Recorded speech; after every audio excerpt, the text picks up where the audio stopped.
मध्य प्रदेश में प्रधानमंत्री आवास योजना और प्रधानमंत्री स्वनिधि योजना से लाभान्वित लोग प्रधानमंत्री नरेंद्र मोदी को धन्यवाद पत्र भेजेंगे।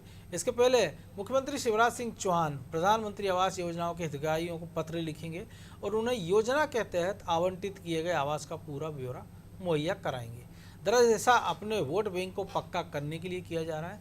केंद्र की मोदी सरकार हो या राज्य की शिवराज सरकार, हमेशा ही उसका योजना के हितग्राहियों पर फोकस रहता है। इसी वजह से हर चुनाव में केंद्र और राज्य की भाजपा सरकार की योजनाओं के हितग्राहियों से संपर्क कर माहौल अपने पक्ष में करने का प्रयास किया जाता है। तो इसी खबर को समझेंगे हमारे सहयोगी ब्रजेश के साथ। ब्रजेश जी, हमने देखा बीजेपी कोई मौका भुनाना नहीं चाहती और अभी तक हम जो देख रहे हैं कि उत्तर प्रदेश या 5 राज्यों के चुनाव हैं कि बात हो रही है कि जाट वोट बैंक कितना है, मुस्लिम वोट इतना है, ओबीसी इतना है, अन्य ओबीसी इतना है।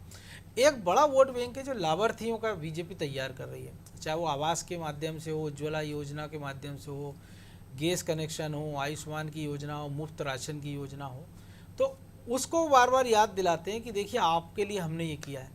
अब जब ये चिट्ठी लिखवाई जा रही है और ऐसे समय में कि जबकि प्रधानमंत्री ने माफ़ कीजिए वित्त मंत्री ने अभी 80 लाख आवास बनाने की घोषणा इस वित्त वर्ष में की है, तो जाहिर है मध्य प्रदेश के हिस्से में भी बड़ी संख्या में पीएम आवास आने वाले हैं।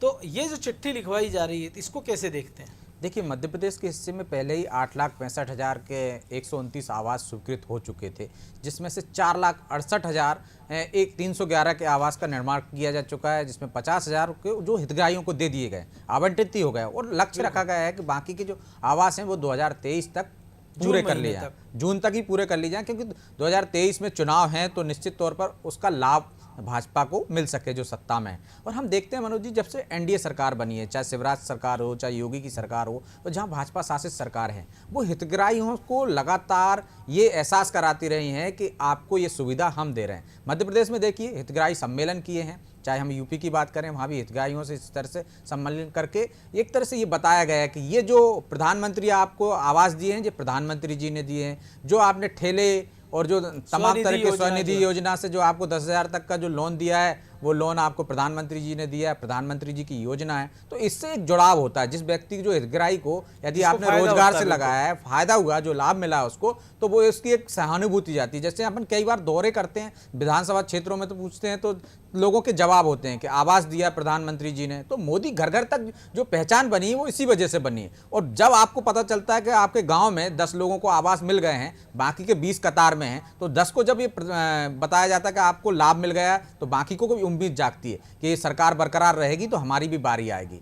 तो एक तरह से ये वोट बैंक को पक्का करने की रणनीति के तहत किया जाता है, जिससे हितग्राहियों से तो जुड़ाव हो ही जाता। आप बार बार उनके पास जाते हो, संपर्क करते हो। पहले मुख्यमंत्री उनको पत्र लिखेंगे, उनको बताएंगे कि योजनाओं के बारे में कि किस किस तहत इस योजना में आपको लाभान्वित मिला।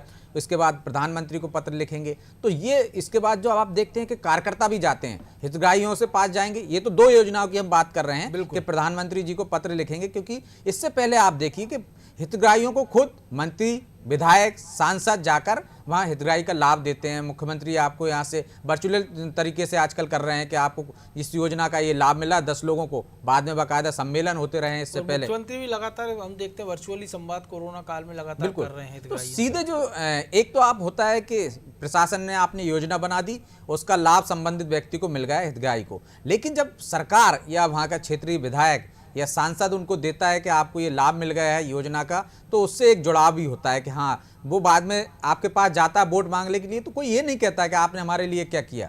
तो ये एक वजह है कि और भाजपा मान के चल रही है कि जो हितग्राहियों से सीधे संपर्क कर रहे हैं, ये उनका वोट बैंक पक्का होता जा रहा है। एक वोट बैंक, भाजपा का कोई वोट बैंक नहीं था।